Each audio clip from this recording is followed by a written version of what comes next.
Welcome back, everyone. I hope your holidays were swell and it gave you some respite from the capitalistic hellscape we find ourselves in. I thought I'd start this year with a bit of hope, a bit of fun, and go through my top 10 most anticipated horror movies this year. These are the 10 movies that I'm most looking forward to seeing. If you're new here, SpookieKnights, this channel, we shine a bloody spotlight on the best, weirdest, most underseen horror that comes out during the year. You know, I cover less of your Scream 7s, more of your whatever weird shits come out of Korea at the time. If that sounds like your bag, do me a favor, hit subscribe. Let's get the fuck into it. So the first one off the bat is Send Help. I mean, this is from Sam Raimi. Yes, Evil Dead, Spider-Man, Drag Me to Hell, Sam Raimi, and it stars Rachel McAdams as a corporate girl boss turned psychotic dictator when her and Dylan O'Brien crash land into a remote desert island. I don't really know how to make that sound more appealing to you. The work's fucking done. It's Sam Raimi and Rachel McAdams being a psycho. You know, like, I'm so excited for this movie, and the best bit about it, it comes out in like 2 weeks. Get fucking pumped for it. So, Sue from So. This came out last year overseas, but it has not yet come to Australia. I have heard this is an amazing horror comedy coming out of Karnataka, India. The trailer makes it look like basically this really wholesome, sweet village, akin to like the Shire in Lord of the Rings, right? That's what it looks like. Basically has Satan himself come to visit. That's what it looks like. That's a fucking fantastic premise. Obviously, that throws all sorts of spanners in the works. I'm very excited for this one. If you didn't know, India makes some amazing horror comedies. See, like, Satan or Roman Charm for examples of this. I've covered them both on my channel. I love them. So I'm really excited for this one. This looks like the next funniest movie. India just makes great comedies in general. Like Avasham fucking bangs, like Manumul Boys, like just so much good shit. So I'm really excited for Sue from So. I hope it comes here this year because I want to get my grubby little hands on it. Man Finds Tape. This is produced by two of my all-time favorite horror directors, Benson and Moorhead. They are producing this one. They are the guys behind Resolution and The Endless, which, as far as I'm concerned, are bloody horror masterpieces. I love those movies. It's about a brother and sister who have to investigate the origins of a mysterious, disturbing videotape.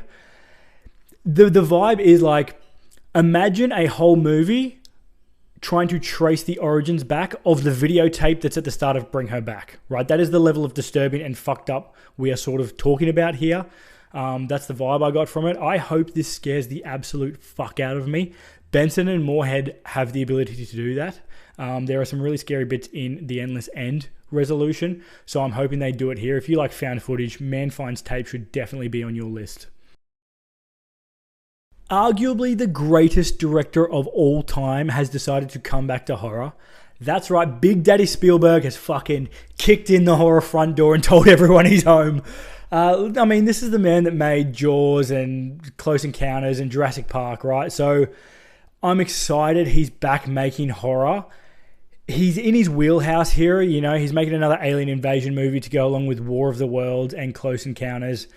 It stars Emily Blunt as a weather reporter who becomes one of the first people affected by the visitors from beyond the atmosphere. This looks fucking sick. Thank God we don't have one of our best actors in Emily Blunt playing another role where she's a drunk screaming wife. It's unfair to her. This seems like a role she deserves. I hope this is good. I mean, there seems to be a lot of creepy audio horror aspects to it. Knowing Spielberg, he'll make this giant fucking epic with great special effects and everything. You know what he's like. It's fucking Spielberg, guys. This is going to slap. Very excited for Disclosure Day. So, how's this for a setup, right? This is a movie set in the 80s about a family who notice weird shit going on in their neighborhood. And when they investigate, they find out that weird shit is being caused by time-traveling dinosaurs. That sounds fucking great. Sign me the fuck up. As if that wasn't enough, Ewan McGregor and Anne Hathaway are the two leads. Take my fucking money. On top of that, David Robert Mitchell, the guy who directed It Follows, is at the helm of this one. So just take my fucking wallet at this point, right? The only thing that push this a little bit further down the list is that I'm not sure how family friendly they're going to make this. Are they going to go full balls to the wall, people getting ripped apart by dinosaurs, or is it going to be a bit more like Jurassic Parky? Either way, I'm going to fucking be there day one to see Flower Vale Street. I'm pumped for this one. Horror's favorite perfectionist is back to terrorize set and costume designers everywhere. That's right, big bad Bobby Eggers is making a 13th century werewolf movie. If you know me, if you've followed this channel for a bit, you know I fucking love a carnivorous canine caper. I have werewolf tattoos. It's been a while since we've had a really good modern werewolf movie, probably since late phases. I'm hoping this is the one. I hope it comes out this year too. I hope they don't push it to like the 1st or 2nd of January like they did with Nosferatu here. But either way, I'll fucking be there. The transformation scene, I can imagine, is just going to be absolutely mental. There's going to be amazing folklore in it. I just can't wait. This is going to be sick. So The Bride, this was on my most anticipated last year, but it got pushed, which bummed me out. But the trailer has come out this year, and after seeing it, I'm pretty fucking stoked, to be honest. This is Maggie Gyllenhaal's take on The Bride of Frankenstein, starring Christian Bale and Jessie Buckley, two amazing actors. The trailer seems to give it a bit of like a Bonnie and Clyde natural born killers feel, which I'm super stoked at. I'm hoping that it keeps the course and doesn't tip over into cringe. You know, the if you don't handle me at my worst, you don't deserve me at my best sort of shit, like memeage. But if she can land the plane, I think this is going to be fucking magnificent. So I'm very excited for The Bride. It comes out in March. Dope. If you've been following this channel for a while, you know that I love Asian horror. I think that part of the world is horrendously underrated on the horror circuit, unless it's a movie that's come out of Japan or Korea. But there are so many good movies that come out of like Thailand or the Philippines or Indonesia or Taiwan, you know, that deserve a bit of love. So, and this one, A Useful Ghost, is out of Thailand, and it's by Ratchapum Bunchachok. Sorry if I've cooked that, but, you know, I'm trying. And it's set in a world where ghosts can possess household appliances, and it's about a woman who is recently deceased who possesses her vacuum cleaner so that she can look after her living husband.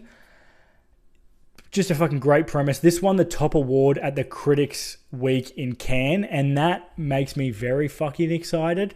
I'm so excited to see this one. I love Asian horror. I just love any excuse to throw love at Thailand. It's a country I really, really love. So I will, if this one's good, you'll hear me talking all about it on the channel. I fucking love Thailand. Very excited for A Useful Ghost. One of the best things I saw in 2024 was a 60-minute YouTube horror movie called Milk and Cereal that was directed by Curry Barker. If you don't know who Curry Barker is, he's one half of comedy sketch group That's a Bad Idea with Coop Tomlinson. They're fucking hilarious. Those guys are so funny. I love their sketches.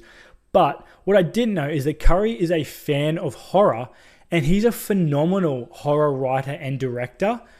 So Milk and Cereal is one of the best found footage films I've seen in like 5 years. It's so fucking good. You should go watch it. It's available on YouTube for free right now.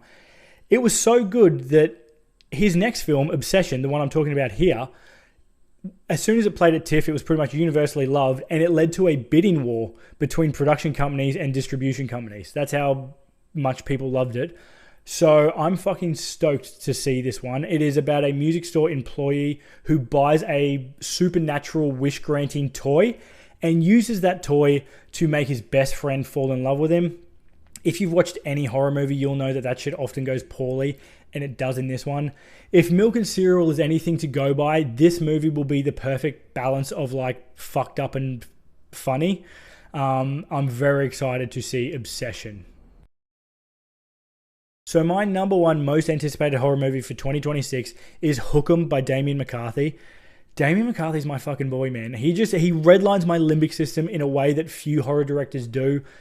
Caveat was like this claustrophobic, isolationist nightmare. Oddity was this amazing, supernatural, gothic ghost story. The fact that he's making a Haunted Inn movie set in Ireland that has Adam Scott from Severance as the lead actor. Just, if you've seen Severance, you know how good Adam Scott is at acting. I fucking love that man. To see him as a lead in a horror movie is like I'm so excited. It's got Roy Lee producing. If that name doesn't mean anything to you, he is the producer for It, Barbarian, Weapons, Late Night with the Devil, His House, Strange Darling, Cobweb, just to name a few. He's a stellar horror producer. If we were doing like a 2026 horror movie fantasy draft, this would be my number one pick, right? I think with that combo of talent, we're going to get something truly stellar. I'm very excited to see what Damien McCarthy's got cooking with Hookem. That's it. Let me know what your most anticipated film is for 2026. If you've got any horror movie resolutions, chuck them in the comments. I personally am trying to get started another content stream on SpookieKnights where I'm going to start covering classic horror movies in a fun way.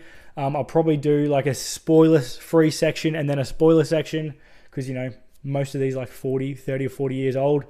Other than that, I've got some great merch in the works being cooked up by Kev Craven, who's this amazing vintage cartoonist. So if that interests you at all, stay tuned for that.